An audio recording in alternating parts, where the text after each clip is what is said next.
Welcome back to the Webby and O'Neill channel. And Rúben Amorim is keeping his distance from most of the Manchester United players. Now, is this a smart strategy long term, or could this be a potential problem? We're going to discuss it based on the Manchester Evening News article. So get involved, have your say as usual, and we'll discuss some of your comments throughout today's video. You've read the article, I've read it as well. I will get it on screen shortly, but what did you make of it? Well, before we get into the article, I've got to urge you all to read what we're going to talk about now, because I am telling you now, this is one of the poorest pieces of journalism for a long time. This bloke, he's rewriting history, and I'm gobsmacked at it that this man calls himself a journalist. How poor of journalism, a journalistic piece this is. Yeah, as you can see from the title, from my point of view, I'm looking at it and thinking already it's kind of trying to divide the actual squad, picking out that he has two favourite players in Bruno Fernandes and Dillo. But yeah, you kick us off with your thoughts first. Yes, it's just a hatchet piece. It's been rewritten. I think he's said things like this before on Ruud van Nistelrooy, on Erik ten Hag. Under his management, it's just a hatchet job. And he's talking about the players have noticed that he's got two favourites, you know, his countrymen, Bruno and Dillo. Well, thank God that these players have got the capability of noticing something, because there's a lot going on at Manchester United that they haven't noticed. So that there, they've got the capability of noticing something. Well, they've got to improve on that. Yeah, they have indeed. But do you think there's any truth to that? No, we've got to be honest and we've got to discuss it. It's an article. What we are actually going to discuss with you all out there. Do you think, judging on what we've seen already in the games, you know, Bruno and Dillo, do you think they are two of his favourite players where he can actually trust them, though? No, listen, he obviously thinks they're decent players, but there's a few other players in the squad what he keeps with. Look, there's a lot of these players we know.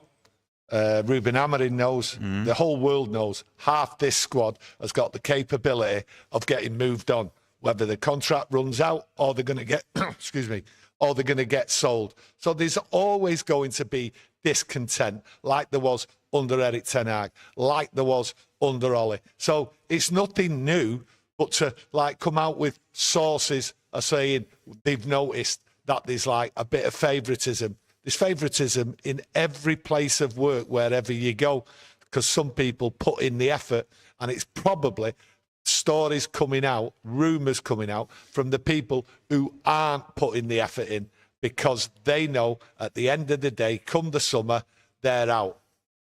Indeed. And it's like you say, it's not the first time it's actually happened with the Manchester Evening News. And I will just go on and get something up for you shortly. Where is it now? I did have it. There we go. As you can see at the top, under Erik ten Hag, they said that Martinez and Shaw, and they were two of ten Hag's favourite players. Yeah, but he talks about in the first article, sort of like glowing reports about Erik ten Hag, and right through Erik ten Hag's period in charge, he was getting slagged off by the same reporter. Like I say, rewriting history. And then he talks about Ruud van Nistelrooy.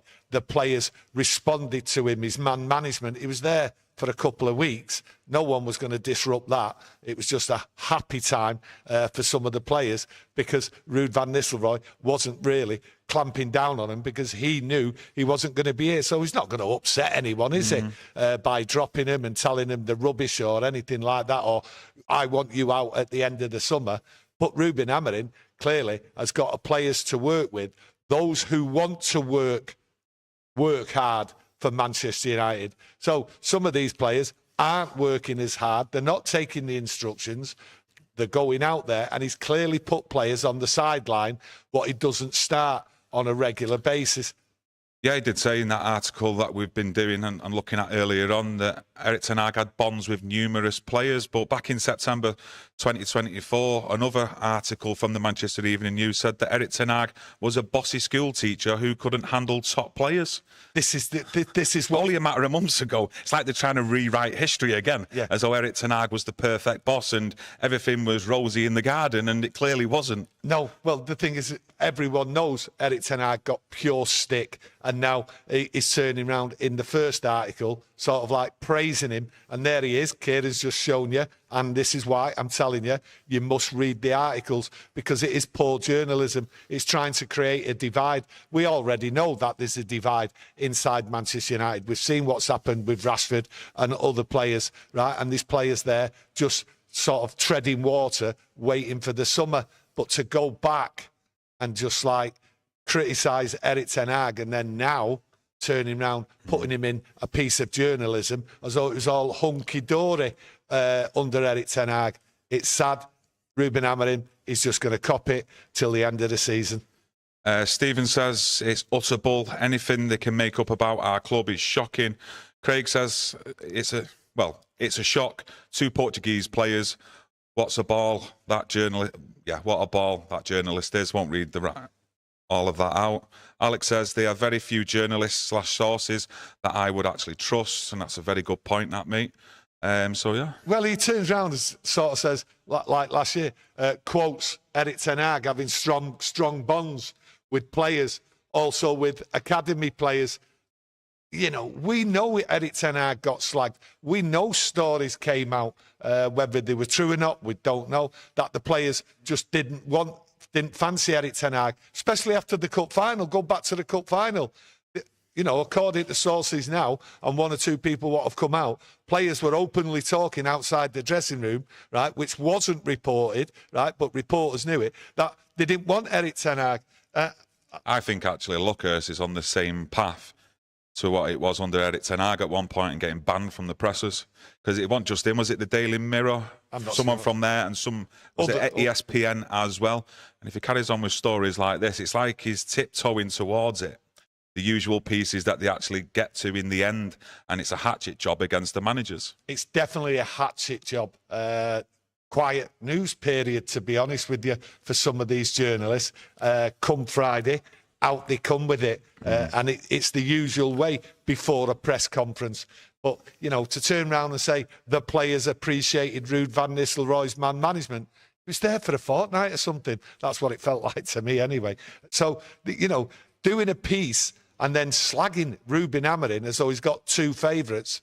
Listen, every manager's got favourites. Every manager wants to work with a certain amount of group of players because he doesn't trust some of the players. Rúben Amorim doesn't trust a lot of these players. We don't trust a lot of these players because they think the bigger these players there now who are looking, like I say, at leaving in the summer, but these players there trying to push for contracts and they're not getting their own way. And they're not getting their own way with Rúben Amorim because Rúben Amorim is talking it out. He's telling it as it is. And some of these players have got a few home truths slammed down the neck. So for me, players are upset. Players are disgruntled. You're going to get that, especially in a failing squad. Manchester United shouldn't be where they are. OK, the status doesn't say that, but that is where we are, 13th in the league. And some of these players have had a tremendous shock. He's going to whittle this squad down and work with about 15 players who he can trust. You can't trust them at the moment. Yeah, I don't think there's a lot of people in the chat actually agreeing or thinking there's any truth to Samuel Lucas' article, what we're discussing today. And I don't actually blame a lot of yous as well. I'm definitely on your side. But in that article, it says he's keeping a professional distance from the players, as though we can't remember as Manchester United fans, really, ten Hag doing the same. We've seen a lot of shots, really, and a lot of videos, especially last week with Rúben Amorim stood away from the players while he let his coaches do the coaching in training, and that's nothing new. We've seen a lot of that under Erik ten Hag as well. Seen a lot of it under Erik ten Hag. Managers like to stand back sometimes and just observe what's going on. And what's going on at Manchester United is a lot of observation, not just from Rúben Amorim, from different people, assessing what players are doing, what's going on in the club and everything else like that. It's a time of like looking, gathering information and just checking who's doing what. He's got his coaching team there. He brought them with him. They're the coaches. Get on with it. They've been given the instructions. And he's maintaining a professional distance. That's like a criticism, as if to say he's not talking to him. But the same reporters and other reporters, we were saying it, that Rúben Amorim, his age, he'll get on well with these players. He'll put an arm around them. He understands them. That's what was being said by these same reporters, that he'll really cajole these players. Erik ten Hag actually said numerous occasions, especially in the summer when they're on the pre-season tour, René Hacker, Ruud van Nistelrooy actually taking the training sessions, and you can easily find that. If you can't remember that on Google, there's plenty of videos out there, plenty of statements as well. Marcus Stevenson from our members club says the MEN are upset about their dressing room sources being forced out of the club. That's a good point. Yeah, I actually think that's a good point, because we haven't seen things coming out of that dressing room like it was. It was just team news. Team news. An hour, 2 hours before, even a day before, sometimes what was being published in the actual MEN itself. Yeah, they've, what they're sorry about is that the mad arses, and sorry if it offends anyone, that the mad arses have had a slap inside that club, and obviously one of them has gone to Aston Villa, and we all know we're not being petty here or in any way. We know what Rashford's like and his team. They like to come out with spin, but there was other people in there, and it seems to have all stopped. And what you seem to have seen, especially here in Manchester, is over the last few weeks, you've seen a lack of news coming out from Manchester United. They seem to have clamped down on certain things, and reporters are getting desperate. And this man wrote exactly the same hatchet piece on Erik ten Hag last year, and he'll do it again to the next manager, and I'm sure he did it to Ollie.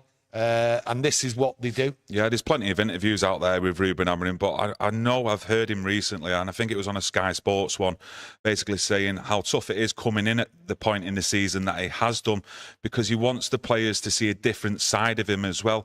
And he says that he can only get that really in the actual pre-season tours, the pre-season games, where he can bond more with the players. So I fully expect that to happen as well in the pre-season, whereas now he's got to be that manager, that head coach, to try and drill things into him, instructions and how he wants to play. So that's all they're going to see, that side of him at the moment. I think when you look at Rúben Amorim and the press, the relationship, the press have completely forgot and are ignoring the difficulties what Rúben Amorim walked into halfway through the season. Well, we call it halfway through the season, you know, when he came in November.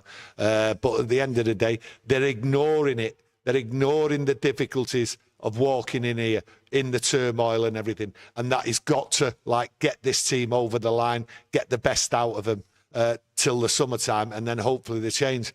The journalists and the media are completely ignoring it, because they're in an attack mode now, because United are in 13th. They're losing so many games in the Premier League, poor games to lose, we all know that, but they're in an attack mode. They're giving no credit or any leeway whatsoever, and articles like this are just there to stir up trouble inside the club, when the club, in fact, are actually clamping down on player dissent coming out, so these media people can go at the club. So for me, they're rehashing, they're rewriting history, and they're determined to go at it, because no one, like you said, Kieran, some of their babies, what was leaking to the Manchester Evening News, are not there anymore. Yeah, Alex says journalists need to sell their stories. That's how they make a living. Yep. Just look at the transfer windows. One year, I counted 60 players that were named with Manchester United. Ridiculous and fables. Ansel says, our biggest problem is fear. This squad is better than it's showing. They are scared of playing for the club now. Do you think there's an element of truth to that confidence? You know, that badge weighs too heavy for him? I think what it is, some of the confidence in players is actually has taken a back, and they've had a bit of a kicking, because some of the players around them aren't as good as they're supposed to be. There's some good players in there, okay, but they're not fitting in well in the system, and that system has to change. We know that. So for me, yeah, some of the players are underperforming, but I think they'll get better when we get newer players in. The fact is, will we get new players in? The comment there about we've been associated to 60 players, I think you're underscoring that. I think it's more like 100 players, right, what we've been associated to. But the thing is, everyone should realise or should understand that this club has got no money. So I'm always baffled when we keep getting associated with this player, this player. Sources say United are looking for this player, they're looking for that player. I don't see how that can be when we're all being told cost cutting, penny pinching. We haven't got the money. We can't go and buy this. We can't go and buy that. And then stories are coming out. They have to make the money. So sometimes, well, a lot of the times, we take with a pinch of salt. you think the players are actually affected, though, by what's said in the media or on social media by fans, opposition fans, etc.? Do you think that has an influence on players' performance on an actual match day? Yeah, I think sometimes players there with social media, what goes on and everything, do get affected by it because especially some of these young players, because they've grown up with the technology to look at social media. They've grown up interacting with social media all the time. Whereas, you know, a lot of the older fans, a lot of the older players and that were just like, if they seen you, they had discussions, oh, have you heard this? Yeah. Whereas these players and everyone else out there can get instant reaction, instant news to what's going on. And they see criticism all the time. But they can't help themselves looking at it because it's just part and parcel of life. I look at Bruno. Bruno suffers.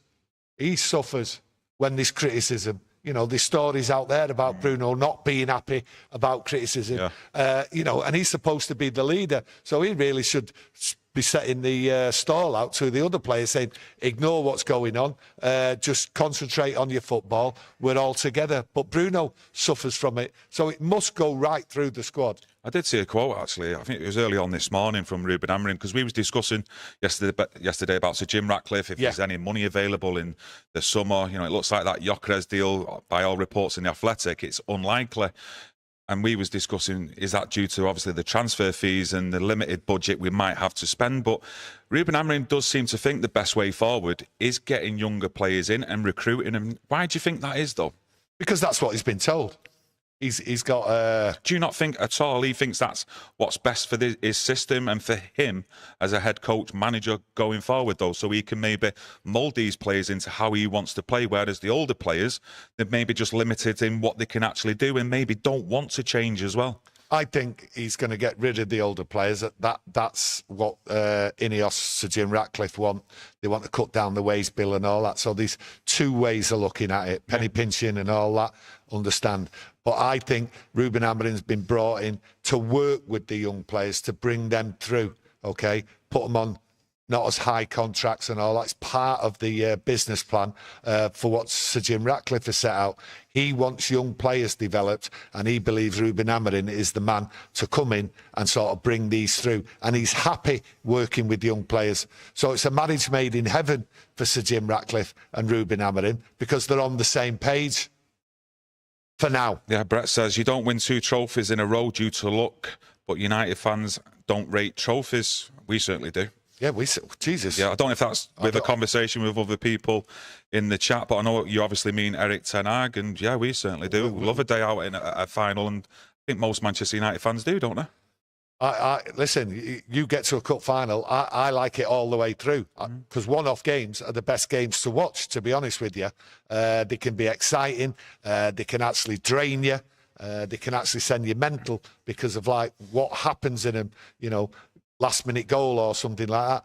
One-off games are fantastic. Cup games are fantastic. It's what the fans love, entertainment. You get more entertainment in a one-off game. And getting to the final, that's the pinnacle of any player's career, to be honest, to walk out, especially at Wembley, and just like represent your club. And the fans, the tradition, always go to Wembley, love it. Yeah, I've seen a lot of a narrative as well. Like a few weeks ago, with pictures of Rúben Amorim at the academy games with Brailsford and Wilcox, etc.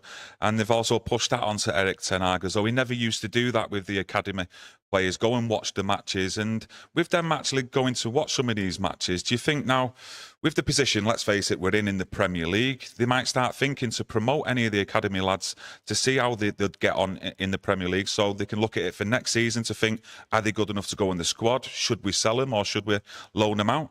Well, the thing is, Rúben Amorim with the academy squad, it's not, there's not a relationship there as it should be, but it's early days yet. Sorry, what do you mean by... Well, I'm just going to say, like under Sir Alex Ferguson, I mentioned it yesterday, Louis van Gaal, they used to go in the dressing room and everything like that and talk to these players, these young players, encourage them. And also, Alex Ferguson used to give them a bollocking at times. So the relationship has to be built up over time.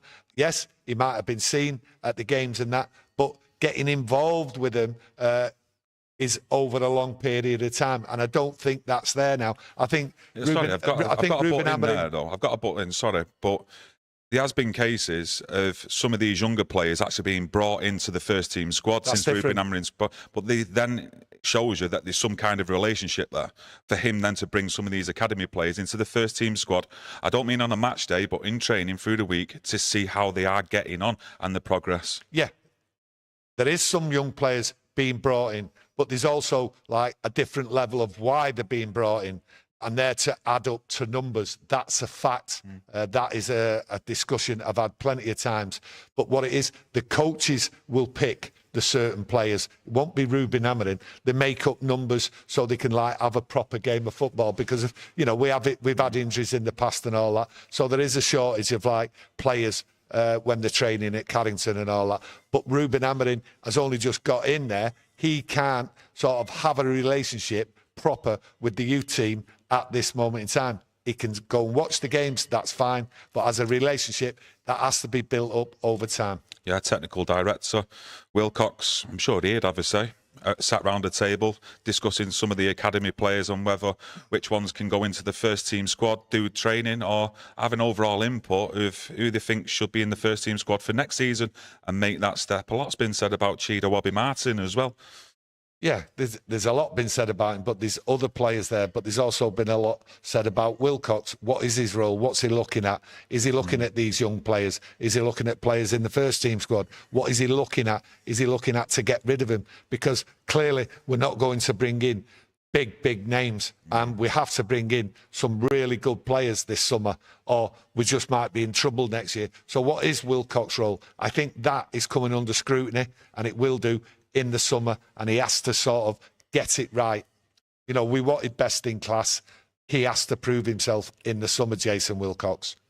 Yeah, Niall Murray says, I love winning cups. Fozza says, Anthony's having a great time at Betis.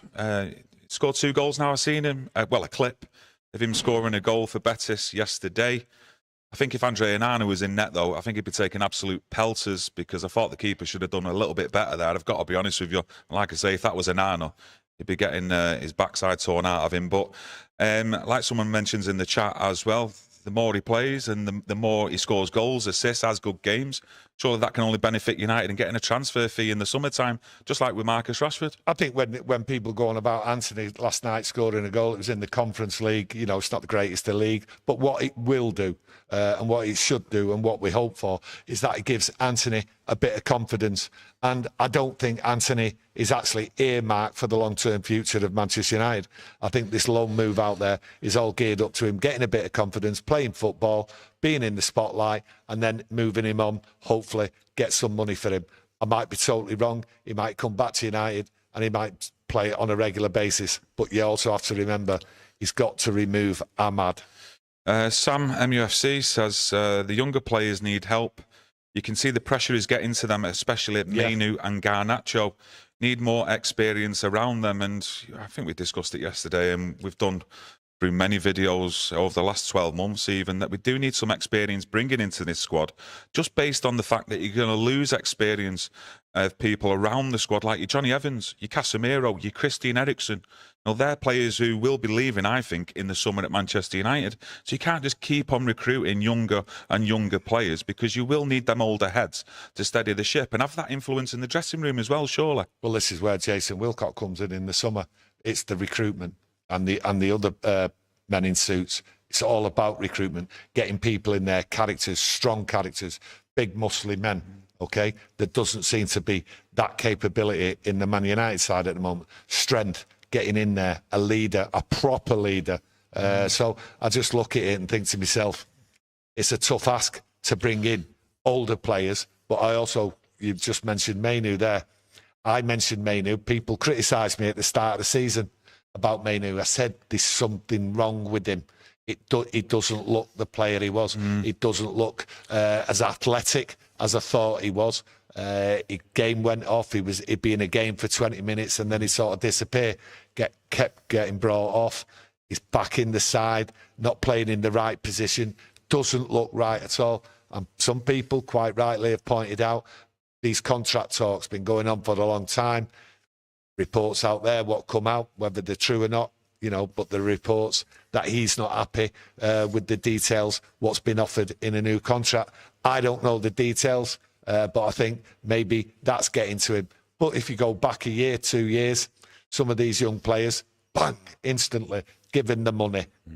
That's not happening now. And that might have affected Mainu, and it might have also affected like his long-term plans. Yeah, I just mentioned some older experienced players there, but if you do look at our performances, especially since, you know, Christian Eriksen, Casemiro joined the club, you'd expect that in the dressing rooms to help some of the younger players. Or Marcus Rashford, by all accounts, never really was there as that older head there to help and show the younger players like what is needed to play for Manchester United, you know, set them standards. So maybe, you know, they're looking at it and think they need young, hungrier players to come in. And let's face it, no matter whether they're 9 years old or 19 years of age, sorry, they start that education at Manchester United about what it's all about to play for the club. Yeah, they learn the history, they learn all of it. So yeah, but some players have lost focus. A lot of people inside that club have lost focus of what Manchester United is, what the history is, what it means to the fans and all that. They've lost that connection with the fans. So when you talk about older players and all that, you know, you talk about Eriksen and Casemiro for a long time now. They know they're going at the end of the season. Are they really putting it in? We certainly know Rashford never put it in. I don't really see Rashford ever really having a conversation. Been very difficult for Rashford to communicate with people. The best thing is as well, no matter how old you are, the best thing is to win games. You win games, it breeds confidence going into the next game. You win a game on Sunday or a Saturday, you want to play the next day, no matter how tired you are. So once we start winning games and hopefully start getting into a rhythm or a pattern, which I've got to be honest with you, I can't see this season, but hopefully next season, you know, don't matter how old they are, surely then that'll breed confidence throughout the team as well. Well, what you talk about confidence, there's a lack of confidence in this club all round, not just in the playing squad, in the academy and everything else. There's like people looking up at the seniors, people looking at the management, and they're questioning the decisions. You know, I mentioned yesterday the decisions not to give the freedom of Old Trafford to the youth team playing Chelsea the other night, which is a tradition. Yeah. So traditions are being lost. So we're in turmoil, proper turmoil, and a clearer picture will come by the start of the season in all areas, and hopefully we can start off next season on a winning run. And the confidence will build, but it's the summertime, and we keep saying it. I feel as though like I'm non-stop repeating it. We've got carnage and chaos, and it's going to carry on. And these cup games, what we've got in the Europa League and the FA Cup, might just be Man United's saviour till the end of the season. Yeah, I do agree. But with us discussing about the age and youth players, older players, I just hope that they do in the summertime look for a centre forward with some experience, especially in European football in the Champions League, who's got some pedigree but can show a CV of previous seasons where he's scoring at least 15 sweaty goals in the actual domestic league as well to come in. That's one position I think is really, really vital, and we've been banging that drum for 3 years or so now. Yeah, but the other side of bringing a striker in, and people have been saying it, okay, people have been sort of like having a go at the people who've been saying this. Why bring a striker in? Why would a striker, a top-class striker, come to Manchester United when they can't see how they get the ball, how they're given the ball? They've got to see, right, a play develop and a style of football which serves a striker. Imagine a 30-goal striker, 20-goal striker coming to United right now at the minute. He'd be asking the question before he come. And people have been saying it. Well, hang on a minute. What is it you're doing to get the ball to me? Well, we can clearly see, right, it's difficult and players aren't getting the ball. Højlund's not getting the ball. He's having to come back. Xerxes having to come back. You know, but the wide positions have been a problem, though. Let's face it. We know. In that system, you know, them wing backs are vital to be getting up the pitch and trying to service the strikers as well, and not just laying off there in the midfield and them number 10s who play in that system. And for me, they've got to look at it as well in the summer on that left-hand side. If he's going to play Dorgu on the right-hand side for the majority of the games, inverted wing backs, got to look at Delo on that left-hand side for me. They really, really have got to look on that left-hand side, surely. He might have someone else brought in. You just don't know what's going to go on in the summer. But right at this minute, right, if you bring a striker in, is he going to get the service? And people have been pointing that out. And the answer has to be no, because it's not happening on a regular basis, game after game. The players just aren't serving the strikers in the right position. Now, is that the strikers' fault, Højlund and Xerxes? I don't know. But a top-class striker, looking at it, would have second doubts at this moment. Top-class striker, though, one of the main problems for me this season is the strikers that we've got, or who's played in them positions. You look at the experiment he'd done with Kobbie Mainoo. You know, he alluded to more control at that position in the pitch. Højlund and Xerxes haven't been holding the ball up good enough this season to then bring the rest of the teammates in and push up the pitch. I think the back three sometimes as well, you've got to focus on that. I think they're sat back too much, you know, 10 yards further back when they should be 10 or 15 yards as well, further up the pitch at times. But I suppose that's all about trying to adjust to the instructions, maybe from Rúben Amorim. But there's little bits that you can pick out where you can see it's round pegs in square holes kind of thing. So, well, I've seen our strikers receive 2 decent crosses, which really they should have scored. One Xerxes and one Højlund in a long time. So there's providing the ball to the strikers. That's what some striker would look at and say, I'm not getting the service. Okay, I don't know where we went on this conversation. We just ended up having a bit of a overall chat, to be honest with you, just like we would at home or out with our pals or even in the pub. But I'd just like to thank you all for joining us today, getting involved in the chat with your own opinions. It's great to see, actually, a difference of opinions as well. Keeping it civil, which is the main thing. We'll be back on Sunday with a match preview for Manchester United versus Tottenham. Sunday morning. Sunday morning we'll do that. So if you want to get that notification on and you're available, bang that on and we'll see you on Sunday morning. You enjoy your Friday and we'll see you again soon. Much appreciated, everyone, for tuning in.